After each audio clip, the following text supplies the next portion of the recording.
Running a self-owned financial planning practice can be an exciting prospect. With the right strategy in place, it can be very rewarding financially. It also offers autonomy, control over how fees are charged, and the opportunity to create a unique service offering, says Arcadian's Alex Cook. Look, I think the key advantage is, as an advisor, you're able to create something from nothing. You can create something from scratch. You can trial, if you like, a fresh business model that's different from perhaps where you've worked before. But starting a practice is no small feat. It requires careful planning, preparation, motivation, and hard work. Paradigm's Ian Knox says there are several key issues that advisors must consider before forming their own practice. One of them is selecting the right licensing option. There are two main licensing options for those thinking about starting out their own practice. Firstly, you either join another business with a license and you become an authorised representative of that license, or the alternative is you get your own. Licensees use their scale to provide authorised reps with benefits including business support services such as compliance, power planning, software and marketing, PI insurance, SOA and FSG templates, and access to research services and investment model portfolios. Cook says becoming an authorised rep is a great option for those advisors who are overly concerned about managing compliance. But certainly the big dealer groups do have advantages. There's less compliance.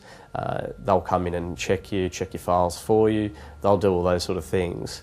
And follow a very clear process. Knox says it's typical for a licensee to charge its authorised reps around 10 to 15% of annual gross revenue in exchange for the services provided.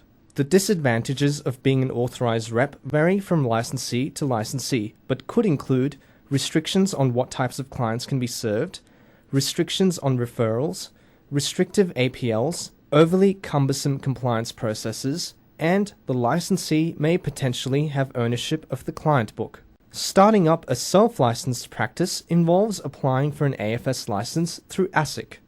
This requires business owners or prospective licensees showing the corporate regulator that they have or will have procedures in place to comply with obligations relating to conduct and disclosure, the provision of the financial services set out in the AFS license, the competence, knowledge and skills requirements of staff, compliance, managing conflicts of interest, and risk management, the training and competence of representatives, a system for dispute resolutions as well as compensation arrangements, and adequate financial, technological, and human resources.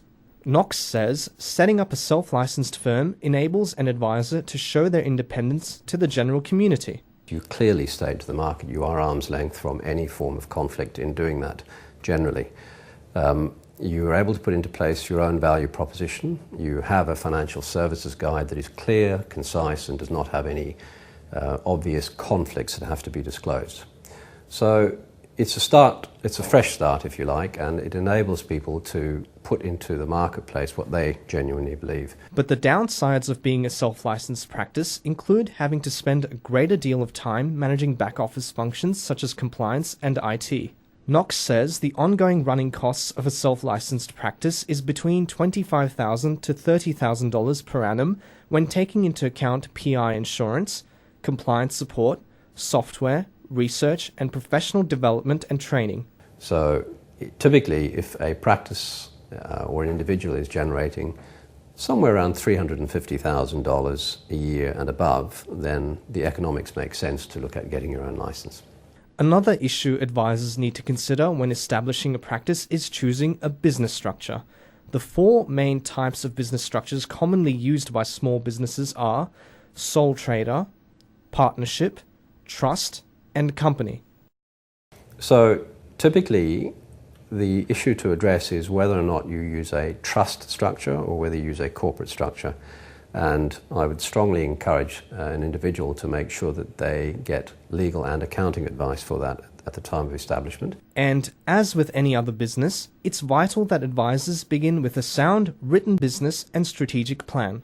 So typically in establishing a financial planning plan, the business plan, the things that you'd look for is trying to establish your value proposition, trying to ensure that you understand your target market, try to make sure that you understand how you will take your service offering to the marketplace, how you will price it and so forth. Knox says forming an advisory board to benefit from the knowledge of others when establishing and running a practice can be tremendously helpful to a practice's business and strategic planning.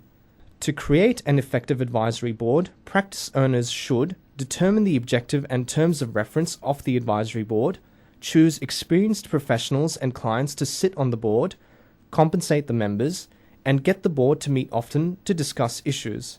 Another aspect for consideration is picking a pricing model that fits the target client base. Given the industry faces a legislative ban on commissions through the FOFA reforms, advisors are moving to or will need to select a fee-based approach. There are 4 common options available in this respect: time-based fees, value-based fees, flat fees, and asset-based fees linked to the investment value of a client's portfolio. Cook says practice owners should have conviction in whichever model they choose. You need to be able to look your client in the eye and have a model that you believe in. That's the first thing. You have to believe in it yourself. And so for us, that model has always been a flat dollar fee. There are also some major challenges that will need to be addressed by advisors starting their own practice.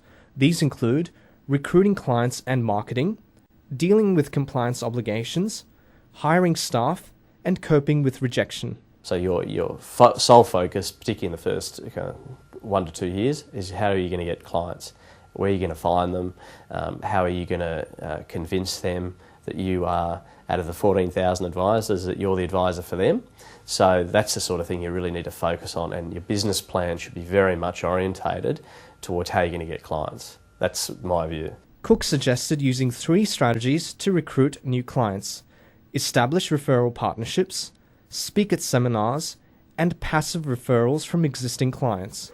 Managing compliance obligations is arguably one of the hardest aspects of running a practice, especially as a self-licensed firm.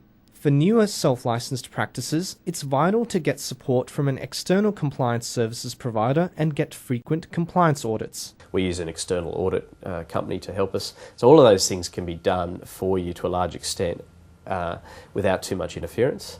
Choosing when to recruit is a strategic decision and one of the toughest challenges in running any small business.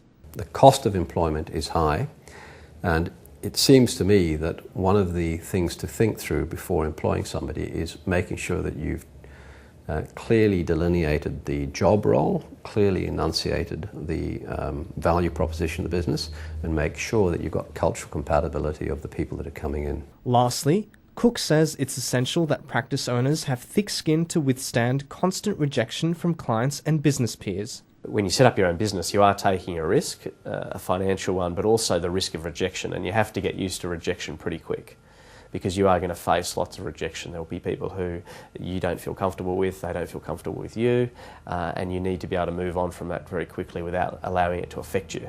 It's just a fact of life. Starting up a practice can seem as daunting as it is exciting.